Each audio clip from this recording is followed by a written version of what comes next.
We've reached the top 10 of ranking all 32 NFL head coaches. If you haven't seen the first two parts, go ahead and check those out. The videos are linked together. At number 10, we have Motor City Dan Campbell, and some people might say that this is too high for him. He had Aaron Glenn, he had Ben Johnson, he has a super talented team that was built by Brad Holmes. Those are fair critiques, they are.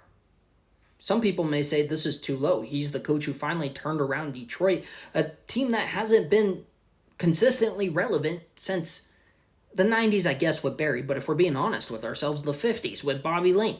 So, Dan Campbell, he comes in here at 10, and I mentioned it in the last video, a lot of the coaches really since number 19, a lot of them have arguments for the top 10. So it does become a very subjective list. I don't know how you leave out Dan Campbell, though, a guy who has just completely turned around the program. Once again, has he had help both on the coaching staff and the front office? Yeah, of course. With that said, Dan Campbell's incredible, and I'm not betting against the Lions. I think that they have a lot of stuff working against them with Frank Ragnow's retirement, which I think is being completely understated in the national media. And then obviously the thing that hasn't been understated in Ben Johnson and Aaron Glenn leaving. With that said, Dan Campbell, dude's incredible.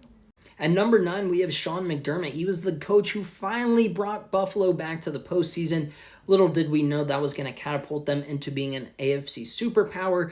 Being an AFC superpower has not resulted in even a Super Bowl appearance yet, but Sean McDermott, very good coach, a great defensive mind. I am kind of intrigued what happened with Leslie Frazier, a guy who was a very good defensive coordinator. They worked really well together for a while. It looked like Leslie Frazier was going to get a second chance to be a head coach. He ends up stepping away from the team. I don't think he's a consultant even anywhere right now. That's interesting, but Sean McDermott and Josh Allen, they've been tied to the hip. What point, though, do you say Josh Allen's going to be probably a top 10 quarterback when it's all said and done? We haven't gotten to the Super Bowl yet.